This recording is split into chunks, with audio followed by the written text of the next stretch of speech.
لہو کا دام ہم گھٹنے نہیں دیں گے، شہیدوں کے لہو کا دام ہم گھٹنے نہیں دیں گے،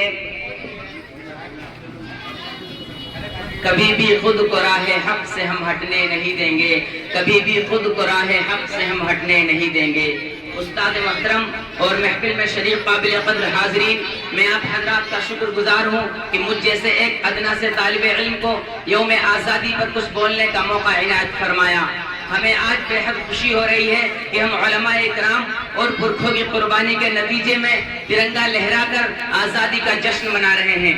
بزرگان محترم، ہندوستان کی سرزمین پر مغل بادشاہوں نے نہایت انصاف کے ساتھ سینکڑوں برس تک حکومت کی، لیکن ایک وقت وہ بھی آیا کہ تن کے گورے اور من کے کالے انگریزوں نے ایسٹ انڈیا کمپنی قائم کرنے کے بہانے ہندوستان پر قبضہ کر کے اور ہندوستانیوں پر ظلم و ستم اور ناانصافی کا بازار گرم کیا اور اس ملک کے باشندوں کا جینا حرام کر دیا۔ ایسے وقت میں انگریزوں کے خلاف سب سے پہلے فتویٰ دینے والے شخص شاہ عبد العزیز محدث دہلوی رحمۃ اللہ علیہ تھے۔ ان کے فتوے کے اثر سے پورے ہندوستان کے چپے چپے میں جذبہ جہاد پیدا ہوا اور اس فتوے کے بعد تحریک بالا کوٹ چلائی گئی کہ ہندوستان چھوڑو، تحریک چلی، شاملی کا جہاد ہوا اور اس جہاد آزادی میں سینکڑوں علماء کو پھانسی دی گئی اور ہزاروں ہمارے آباء و اجداد اور ہمارے پرکھوں نے اپنے بچوں کو یتیم کیا، عورتوں کو بیوہ کیا، جیل کی کال کوٹری کو آباد کیا، انگریزی فوج کی گولیوں کا سامنا کیا، تب جا کر ہمارا یہ ملک آزاد ہوا۔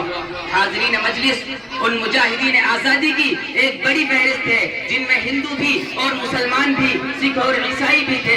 اس ملک کو آزاد کرنے کے لیے سب نے مل کر قربانیاں دی ہیں۔ چنانچہ ایک وقت وہ بھی آیا کہ ہندو مسلم اور سکھ عیسائی نے سب نے ایک ہی پلیٹ میں کھانا کھایا اور ملک کی اتحاد و اتفاق کا مظاہرہ کیا۔ انگریزوں نے جب اس ہندو مسلم اتحاد کو دیکھا تو انہوں نے محسوس کیا کہ اب ہم اس ملک میں حکومت نہیں کر سکتے۔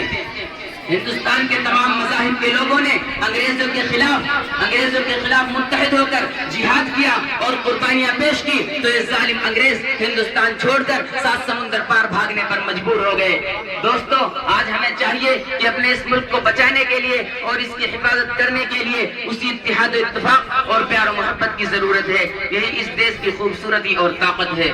مذہب نہیں سکھاتا آپس میں بیر رکھنا، مذہب نہیں سکھاتا آپس میں بیر رکھنا، ہندی ہے ہم وطن ہے ہندوستاں ہمارا، سارے جہاں سے اچھا ہندوستاں ہمارا۔ بہت اچھا۔